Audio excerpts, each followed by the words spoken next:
Hello, and welcome to day 53. Uh, let's get into it. So, today's reading was Leviticus 26 to 27. And in Leviticus 26, we have this interesting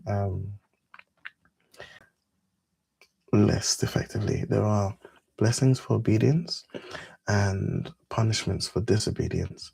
And God is going through He's given these laws, He's given these festival days to the Israelites.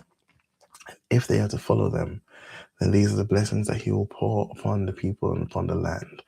And yesterday we looked at the sort of economic atmosphere of a land that was of a people group that followed, one, the rules, and two, the festivals of that have been instructed to the people of Israel. And just those two, like if the people to just follow the rules of conduct, the rules of society, and the festivals that God had instructed them in, economically, it would have been an incredibly utopian environment to live in. Wealth will be really well distributed. The gap between the rich and the poor will be small. The people's property and sort of family wealth would be never at risk of completely being taken away. They would have a society that really thrives on resting, because there's so many festivals and reminders on a weekly, and then annual basis of resting, and then people that also trust in God. And so, on years that they give the whole land rest, they are trusting. They've seen God will give them a harvest that suffices for 3 years. When they have a year in between, that's going to be a year of rest. It's an incredible environment. And God is saying, I'll continue to bless you guys. I'll destroy your enemies. I'll keep you. But then, if you can imagine that's the benefit of being, in this relationship, then you've got to acknowledge that there'll also be a counter. There'll also be a,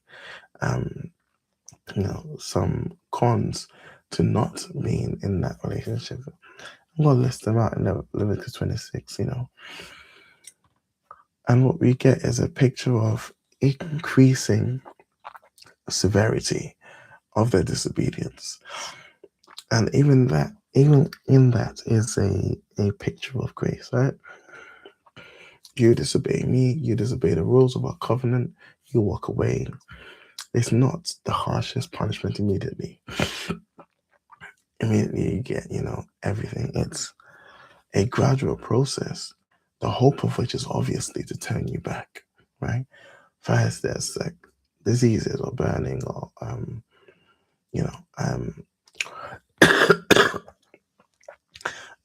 famine and stuff. And then if you still won't listen, then there's, more opinion, more trouble. If you still won't listen, then there's this. But if at any of those points you do listen, then you're free. It's, again, consistent with even Egypt, who was God's enemy.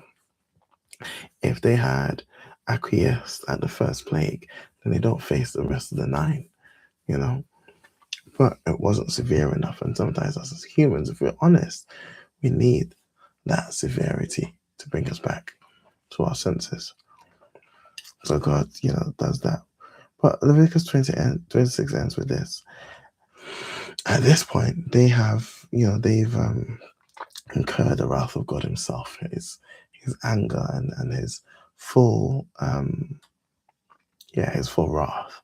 But in 26:44, you see the love of a God that even in the worst of situations does not want to and refuses to reject them. So despite all this, despite, them ignoring the gradual process, gradually escalating punishments, despite all of that, he will not utterly reject or despise them,